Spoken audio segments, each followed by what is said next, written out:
morning out here. It's been raining all day and very hard back and forth. Oh wow, that closest hatch too again in the truck. And I need to crawl under just to double check for confirmation again about the subframe. And I'm ordering the correct subframe. They are apparently sending me another incorrect subframe. They have a newer style Audi TT in the queue, and ours is an AJ. So I'm going to take some pictures, send them this information again, send them the information from their own website that says AJ, and this is the body style subframe that we need. There is a difference in certain similar style AJ where the power steering pump, the older style power steering pump won't work with it. You'll need a newer version, so I'm just crawling under just to take a picture of the power steering pump for confirmation. Parts are slowly coming in.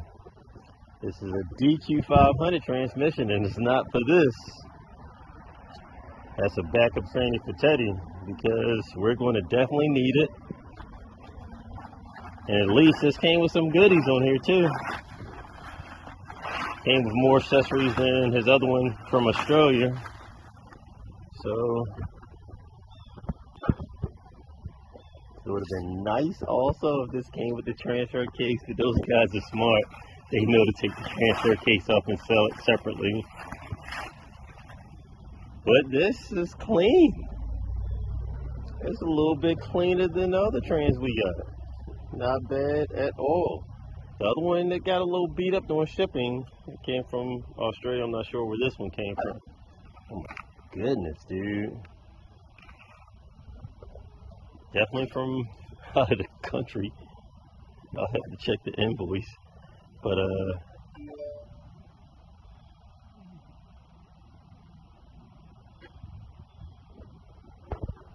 it's nice.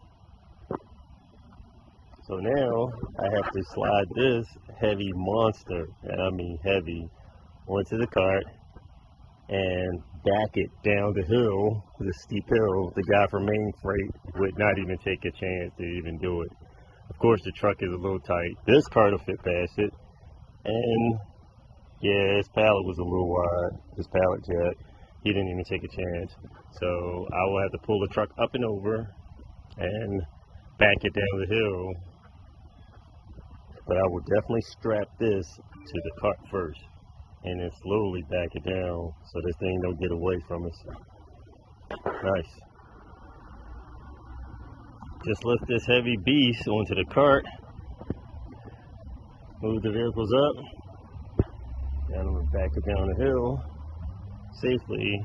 I was going to unstrap it and do it separately, but I'm like, what the heck, might as well just leave everything together.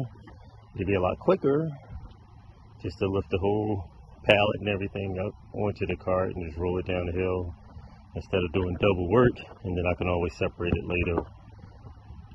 An interesting note, I just installed the bracket back here, this little support bracket. If I can move this out the way, this little bracket right here, and here's a front view right there. This bracket actually holds the connector for the knock sensor, which would be this right here. So most of the knock sensors itself is a lot of heat that comes from the backside of the engine, and the plastic insulating cover that's being used in most of them is brittle. It breaks up on all the ones that I've checked and has melted away or broken off. So what I'm going to do is put some foil shielding on it. I will cut this off the sleeve and use this to cover the knock sensor cabling to protect it. So for example, small hoses like this that are extremely brittle, these things when exposed to heat, this plastic breaks quick, fast, and a hurry. A lot of people that's messed around with these know. So as you can see, they covered brittle hoses like that from the heat coming off just the shielding. So you already have the heat shield that covers the exhaust manifold, which works fairly well. And then over top of that, they've possibly experienced these cables just breaking, or hoses breaking and becoming brittle also. So they've actually covered this with a heat shielding also. So I'll use something like this or this for our knock sensor, the rear knock sensor, just to cover it up and eliminate any type of wires melting from the extra heat that we will incur from forced induction. Okay, just finished up with most of the wiring over this side of the engine and reconnected my coolant temperature sensor, taped up the harness on the inside and wrapped it. I have my rear knock sensor installed. The bracket right here is for this. That's down there mounted, as well as the knock sensor on the back has been wrapped. I don't know if I can see this. Yeah, it's been wrapped with a heat foil wrap and comes all the way around and goes up to the bracket. So that's to help protect from all the extra heat that comes off these hot exhaust manifolds, and that's just during normal operation. We're not even talking about forced induction. So most of that's tied up. I'm in the process right now of installing some benzo iridium plugs, and I'm putting these in just for getting the baseline startup map, base map. Okay, so I'm installing the standard ignition coils. These coils from out of a Cayenne, but anyway, installing the basic coils, everything up that would be pretty much standard first before I upgrade to my 1NG high performance coils. That way I know everything is functioning properly first. Then I can focus on dwelling my high performance coils for extra spark when we start to kick and boost. But just doing a baseline setup, and for startup, I'm installing most of the factory stuff. So I'm already setting up for the bracket also. This was the VR6 bracket. He's got a billet aluminum valve cover, but in the time being, I'm going to install most of the factory stuff. That way we'll have all the wiring and everything configured. This bracket was on the 3.2, and of course there's no provisions for that because the head is different from the 3.6 and the 3.2. About to wrap it up for the night. It is almost 9 o'clock and made some pretty good progress. So I have all my ignition coils tied in. I'm using just the coils I had out of a Cayenne, and that'll be basically so that when we get this startup, I have a base map and we'll be able to use all the factory ignition coils and what they're set for as far as dwell time and startup. After we get the car up and running and we know everything is functioning properly, I can then rewire this to our 1NG race coils and then set that up to get it running, and then start increasing our dwell time for the higher boost levels that we're going to be running with this engine. Over here, I would like to use the direct injectors on this factory harness and then make up a separate harness for my auxiliary rail right here and run that to the Motec unit. That's what I would like to do. I can still do it. I know I have the experience to do it because I would determine the resistance of the factory injectors, measure the resistance of the direct injectors, come up with the proper resistance that the factory ECU need, and set that up to light off the direct injectors. And I may have to do that.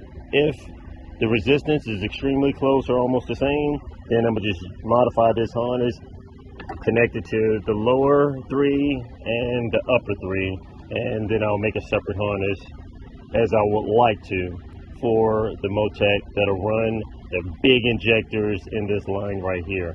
And that'll be really good. That'll knock out 2 birds with 1 stone. I'll have my smaller separate fuel rails, and they're not necessarily small. The rail for the direct injectors is a pretty nice size, and it's only running 3 injectors at the lower end and 3 injectors for the larger end. So let's see if I can zoom in on a rail under here. It's being covered up, but either way, I'll pause the show rail. Here's a good example of our direct injector fuel rail. This is a nice size rail, and it's only running 3 injectors for the lower, 3 injectors for the top.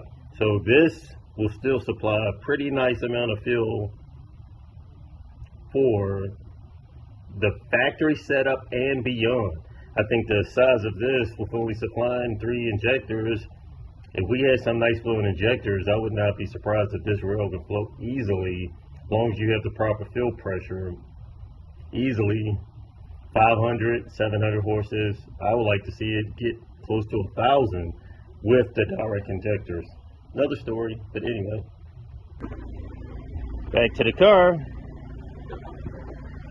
I should have enough of my wires already in position that's being wired up over here, already in place that we know of. So this is just vacuum lines for the original intake manifold, which ran behind the engine, and that is no longer going to be used because we're going to have a modified log style plenum up on the front half. So this isn't necessary. This part of the harness right here, this connects to our throttle body. This would have been on the back sides. Also throttle body and other sensors that was on the back of the manifold. That is no longer necessarily needed back there because I can modify this also to connect to the throttle body. That's what I have it listed. Body layer TB, throttle body 1, TB1. That can be modified or repositioned to run up here to connect to our throttle body or our intake manifold. So we're getting to the point now where I've finally been wanting to get to for a while, to start the fabrication for my exhaust manifold. Now that I have mostly all of my factory wiring in position, I can now start preparing for my exhaust manifold fabrication. That's the way it's looking. I wanted to at least get to this stage so I can know where all of my wires would be at and what type of space I have up in here to squeeze that huge mammoth turbo. Almost every car we've seen with a turbo that large had to cut a hole through the hood. So we're going to see where we can get with it. Now, eventually, I would like to run a knocker duct. So when I do, and I'm talking positive talk, when I do get this turbo position right in here, of course, I would like to have almost like a knocker air duct right here in the position of the hood that'll ram air through, straight through. Once you get a carbon fiber hood or anything like that, it'll just use a factory hood. We just lighten it up because you're going to cut into it. If you don't want to cut into your fancy carbon fiber hood, modify this with a nice knocker air duct, and they flow extremely well, and that way the air duct would just flush right dead into that turbo, giving it a lot of air that it needs for pushing 1,500 to 2,000 horsepower. So it's looking pretty good. All this extra accessories and stuff like this, vacuum lines and hoses, pretty much as I stated, that was for the original style intake manifold and controlling the plenum with the runners on that intake manifold, which we are no longer using. I have my bracket mounted on the side. These has the larger clips. This will be for my return line for my direct injectors, which ran over and connected to the fuel lines over there. Other than that, we made a little progress, so hopefully tomorrow I may start to be able to get all the brackets and piping ready, break the weld out, brush the dust off of it, and start preparing to start tack welding our exhaust manifold. I'm kind of glad to get to the stage. It's been a minute. The sad part about getting to a stage, we dropped our engines off at the machine shop at the same time. I dropped my engine block and his engine block off. His has been done for a while. So the machinist finally called me yesterday. The third machinist I had to take it to, finally called me yesterday and said that he'll have my engine ready tomorrow or possibly Monday at the latest. So I went up to take a look at it. He's already got my head bolts, larger head bolts, or the block tapped for my larger head bolts. He's got the block already bored out and using our torque plate for the 3.6 liter. And today he should, and possibly tomorrow, he was setting up to balance the rods, the crankshaft, and all the rotating assembly. So other than that, back to this bad boy. And I'm not necessarily disappointed because I would have been focusing on my primary objectives and time on getting this set up anyway before I jumped to mine. So this is just paving the way for our stage 1 setup. And we, starting this project, never even kind of looked at going to a stage 2 or stage 3. That came through development, research, waiting on machine shops as being backed up, and just foreseeing what's the next level that we can go while we're waiting around on parts. So I started saying, hey, let's order pistons and back ourselves up for a backup block.